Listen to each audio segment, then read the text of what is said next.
live, because if you throw me live, then I'm not gonna stand up. Come on. Or, well, whatever. Wait, are we live? Well, I assume we are, so, Yes, we are. Great, great.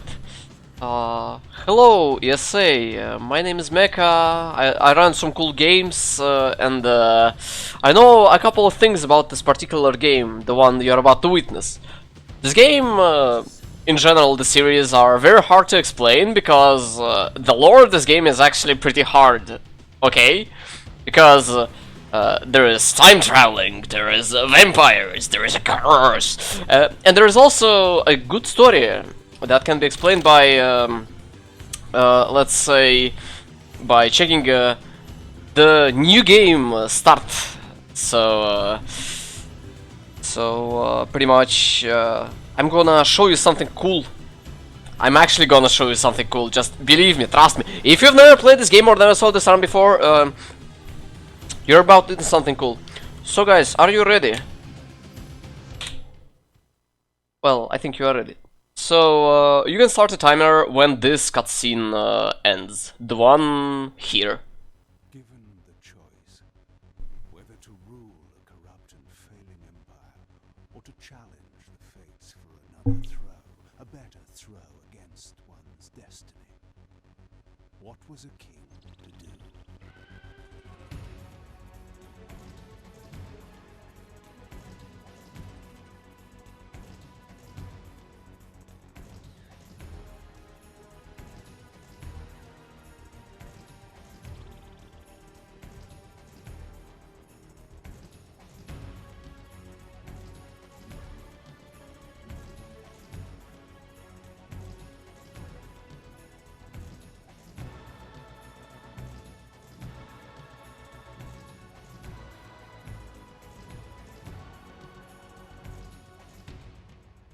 Does one ever truly have a choice?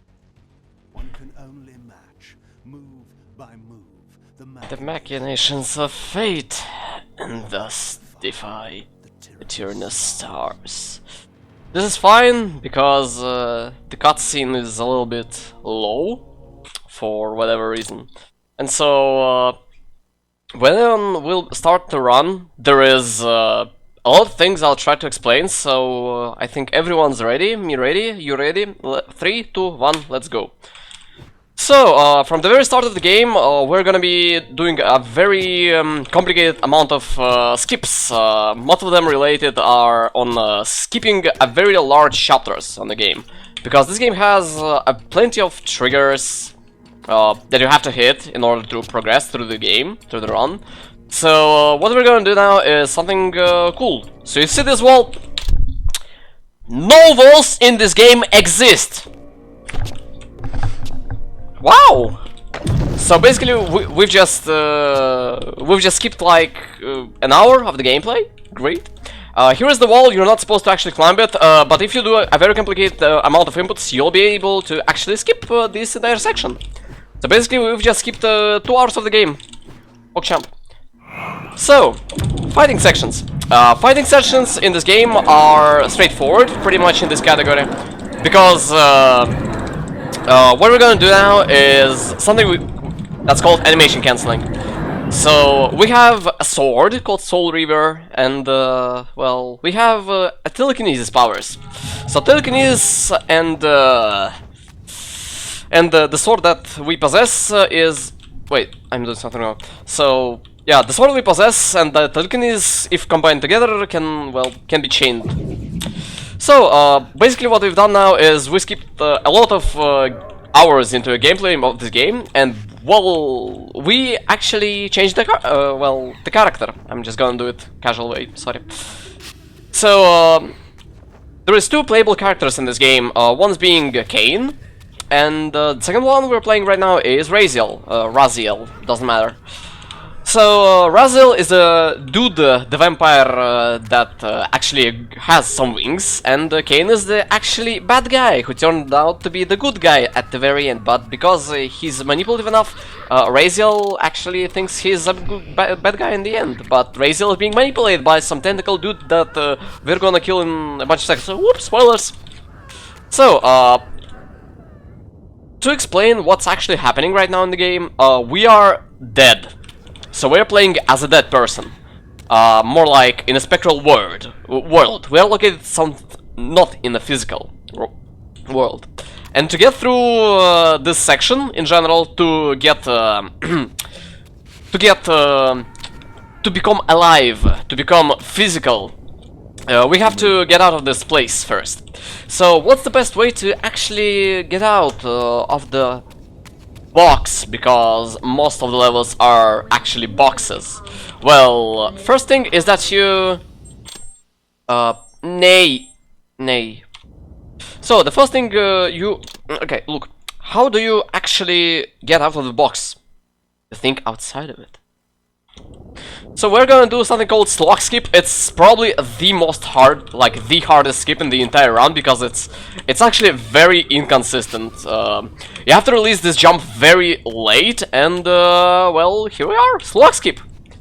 So after we got through the Slock Skip, we have to actually glide very carefully to not hit any triggers, and then fly back to the endgame trigger to actually skip it. That's right. So, followed up, we have this small escape section, and we're gonna actually skip it as well. So, by gliding backwards and going a little bit higher, we can actually do some cool stuff. So here, it's very easy to actually fall down, so let's try to not do that. Yeah, say whatever you will, you'll die anyway. So, we have to climb all the way up here and then do a very careful glide over... I screwed this up. It saves a lot of time because you won't have to casually climb all this way up. So here we are. We got something called Twin Skip that was found by... I actually don't remember who actually found the skip, so sorry about that. So yeah. But in general, pretty much, we've skipped a lot of, I don't know, a lot of minutes into a casual playthrough by doing these series of skips. And basically, right now, we have to just get back to the real world. So, how do we get back to the real world? Well, it's easy. All we have to do is to climb a very weird pillar with a very weird collision box. So, let me try it out like this. We got it first try. So this skip, called a pillar skip, obviously, is actually a pretty hard skip to do, because these two tentacles that are being spawned here, they can easily mess up your aim. And because the way you climb anything in this game is based off where your character is actually looking, it becomes very hard with those two tentacles around. Here is some tree. I'm gonna hug it because I love trees and I love everything that relates trees. So don't mind me, I'm just getting hide by hugging a tree. Don't mind me, it's nothing special. It's everyday. Come on, guys, nothing spooky. I assume. So, look. Now we're gonna become alive. We're just gonna come to this purple-ish thingy called Spectral... Spectral... give me... okay, Spectral Portal, let's say. And through this portal we can actually get a physical body. And by getting a physical body we can interact with all the things around this world. Nah, this does not work. So, what we're gonna do right now is that we're gonna go back in time. Given we are already, well, let's say, very back in time. So, let's say, we're gonna do a very cool series of skips starting from now. It's not just, well, a couple of things that we do in this run that makes this run hard or easy. To be honest, this run is kind of easy to learn, but it's very hard to grind because the variety of skips in this game really are going and like in their difficulty in terms of let's say execution comes from, well, you just tap one button to go through the wall, to having well a weird collision that you have to well touch properly, so then you kind of glide out of bounds and then you hope that well nothing happens. So I actually got one of the hardest skips in the run, called Lightforge Skip. So by doing Lightforge Skip, we are skipping not only the portion of the level that relates to killing a bunch of enemies in this room in general, but also we're gonna skip a couple of other things related to this beautiful Lightforge. So to make sure the game does not gives us let's say a soft lock or at worst crash, can you... Yeah, this works. We have to actually make sure the game's logic is not messed up. How do we do that? Well, the first thing we can do is that we can actually take a stick and bash the game endlessly, and hoping that the game will not tell us that we suck at this game. The second way we can do that is by activating those two, let's say, bubbles that are filled with dark. And by using our light river that we've just received, we can proceed with the round without having any problems. But the ultimate enemy of the game is not the actual enemies you have to fight. It's actually the grates you can clip into, like this. So the clipping in this game is a little bit inconsistent. It sometimes takes a little bit more time, and if you take more safety routes than I do, clipping becomes probably one of the places where you can lose actually more time than you can save. So pretty much that was the reason I'm not going for the skip. So because there is a long fight here and there is a wall, well, let's just ignore walls. You probably might have asked already, Mecha, how do you skip walls? Like, and doors. So, you see on 60 FPS, there is a glitch called step walk. So step walking allows you to get a very small step forward, and that step forward will ignore the collision of doors, some walls, and a couple of other things. We are using this glitch very often in the run, as you might have already noticed. But the main problem with this let's say glitch is that this glitch also comes with let's say an upgraded version of this called step called look walk. So look walk and step glitch are very similar. The only difference is that step walk requires you to actually step forward first, while look walk is well, you just have to tap forward or like whatever direction you want to go. Actually, like we're going right because for some reason going right is a little bit more consistent. But basically, you tap right, and then prior to your tap input, you just tap first person look, and then if you do it correctly, you have this. So here's my hand, here's my other hand, and well, whatever. So here we have a very complicated skip. I think I got it right. Yep. So what we've done here is a little bit hard to explain because this is the trick that does not get much use in this category, but as far as I'm aware, it gets used in let's say in all reverse percent. So what we've done here is that we've used a trick called Spectral Push. So Spectral Push is kind of well, a quirk that, well, something that happens whenever you actually change yourself from physical body to your mental body. So basically, when you leave your physical body, the game just decides to push you forward for some reason. And so that ledge that I've used this trick, it's a very weird one, because should you actually step on it, the game will force you into a position where you cannot switch your bodies at all. So what we're doing is that we're stepping up in a very perfect, like very precise position. I do it by using my, let's say, face, like auto aim face option, face button, and hoping. Oh yeah, we got a skip first try. Yeah, great. So yeah, so by doing a couple of things, we are able to skip a very long part of the game already. And by going into the Dark Forge, there is a clip that I've just done. It's very inconsistent clip that can happen pretty much in a very big amount of situations, but majority of the case you are not gonna get this clip first try. But yeah, it still goes so far. So because we're not supposed to be here, oh wait a second. So we have to actually quick save and quick load.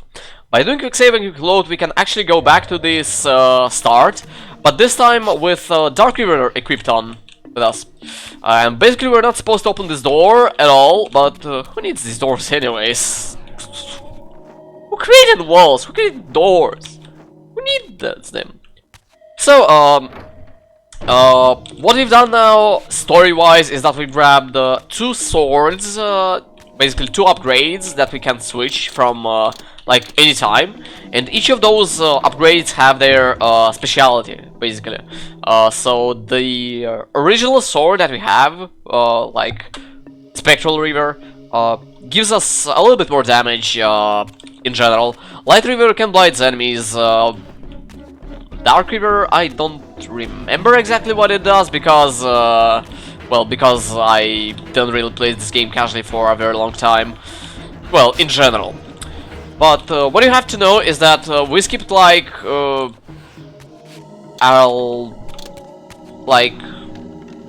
I think we skipped around 2 hours of the gameplay, if even more, because we've done this segment in a reversed order. And now we're back to going Kain, which is also the hardest segment in the run. And I'll explain in a couple seconds why. So first of all, you have to clip through in a very, like this cylindrical wall. And clipping inside this wall can be a little bit tricky. Too early. Okay, fine. And so after we clip through this wall, there is a checkpoint that I cannot... Screw this. So I hit the checkpoint, so I have to do it more slow, like a lot slower than I'm supposed to. This is still kind of fine because, well, reasons. Actually, can I...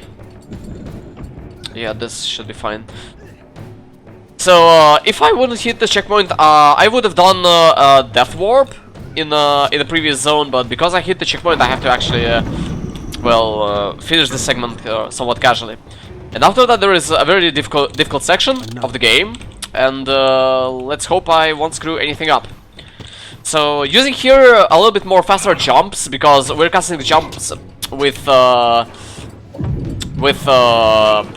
attacks, and this is a little bit faster than just regular jumps. But if there's some enemies like these guys here, it actually gets a little bit slower, because whenever you attack, you actually rotate towards the enemies, like this. Basically, and well, we are coming to probably one of the hardest segments of the run, a run killer segment that can, well, pull you off of this game. There is a jump you have to do in like a couple of seconds here, and the problem with the jump is that there is 6 archers at the very top of this roof, and you have to time your jump precisely to not get up, well, to not get hit pretty much. I think first try, PogChamp, actual PogChamp, first try. It's a very hard jump to do. So can I? Nay. Yeah, this should fine. So we're ignoring this barrier by doing step walk or like look walk, depending on what do you like the most. It's still gonna be fine. And we are just gonna place our toys back to this column, and we're just gonna ignore the enemies and fly away.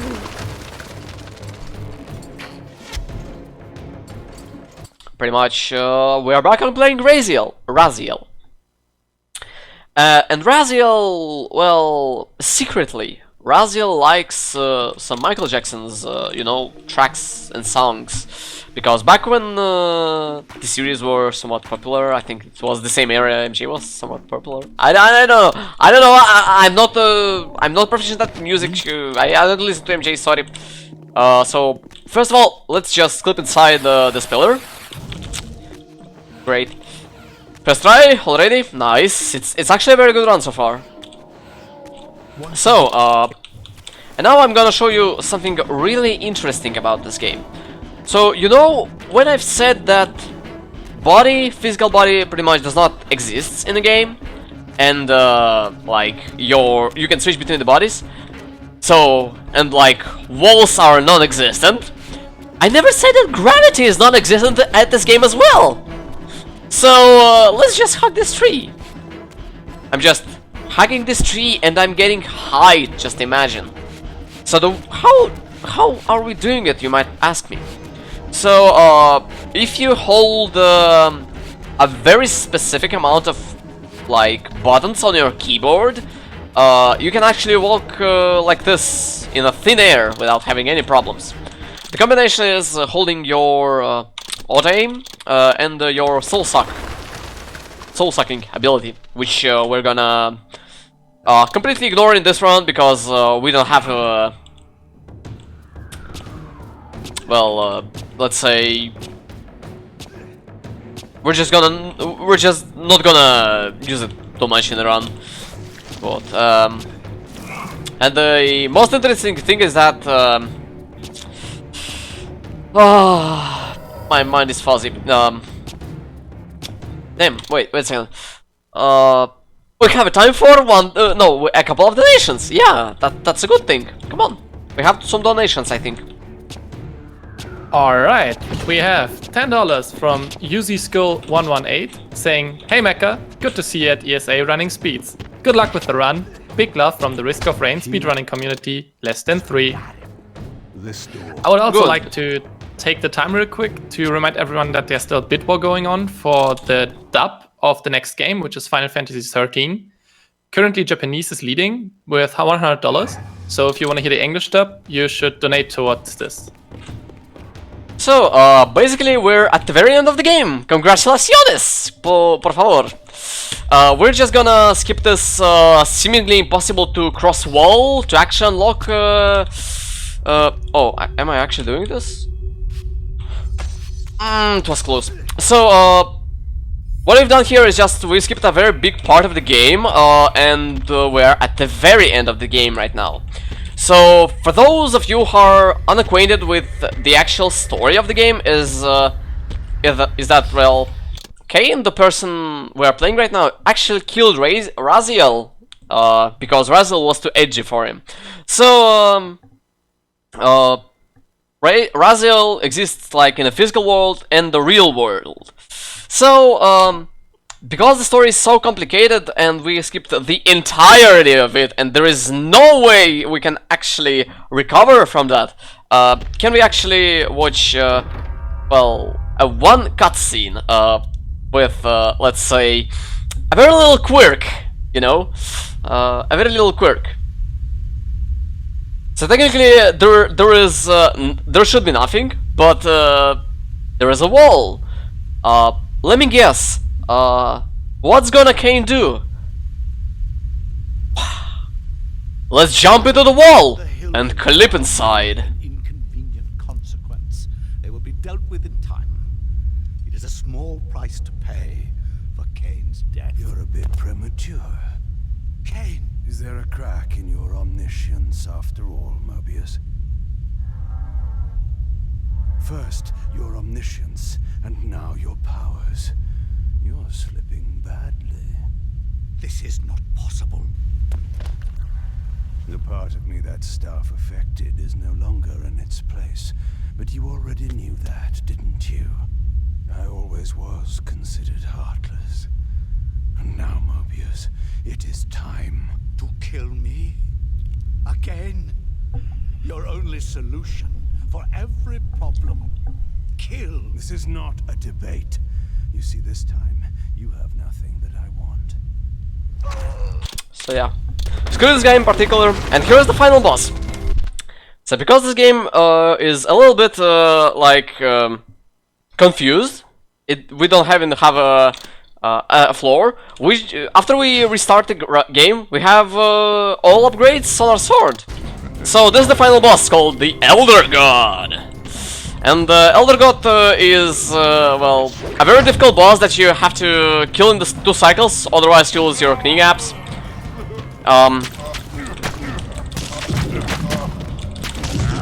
Might be good. So, the final boss has this beautiful red shield, and whenever this shield is on, we cannot actually hit this boss with all our attacks, and this is not good at all. So, we're just gonna wait a little bit, watch in the eye, get some attacks going on, and, well, hopefully we are be able to get the 2 cycle, which is a very difficult cycle, and, for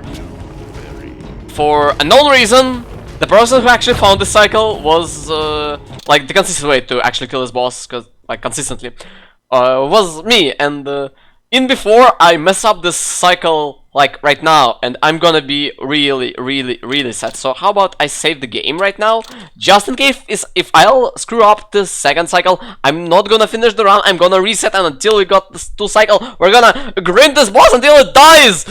This is how it works. So, we messed up, this is fine, don't mind me. This is fine, don't mind me.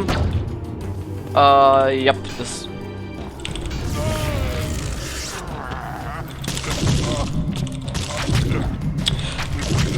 Yep, we screwed this up, don't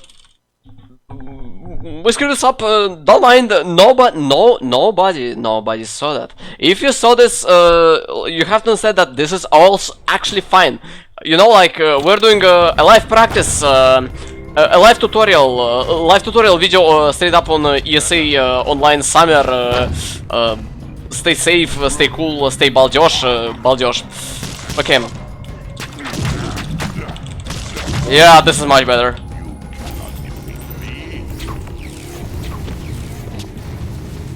So yeah, now when we actually got this strat going on, we can just run around, well, just suck a little bit. Oops. Whee!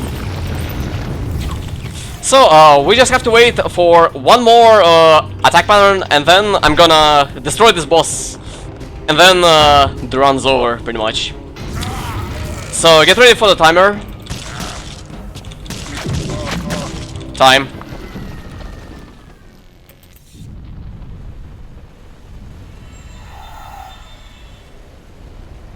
You cannot destroy me. I am the engine of life itself. The wheel will turn. The plague of your kind will be purged from this world. And on that inevitable day, the wretched, stagnant soul will finally be mine. In the meantime, you'd best burrow deep.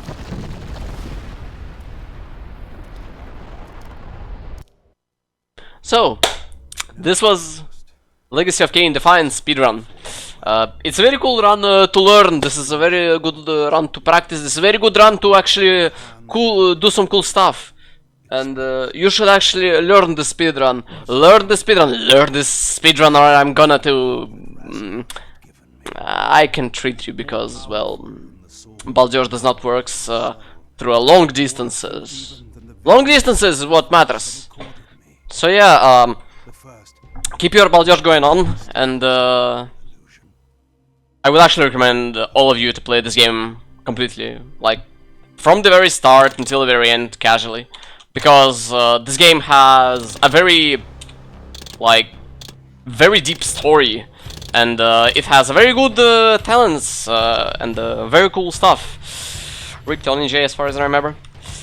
So yeah, I hope you've actually enjoyed this run. You should play this game, seriously. Play it. Soul River 1 may be a little bit tedious, but starting from Soul River 2 and Defiance, these two games are actually extremely good, and their speedrun are actually very good as well. So the community has a couple of guides and pretty much a lot of detailed information about how to do stuff, and well, it actually takes maybe around a month to actually learn this speedrun in particular. So yeah, guys, you should actually speedrun this game. So yeah, I think that's it. Thank you for having me, and I'm gonna see you in the next Балдежный year when we can be all together at ESA Autumn 2027.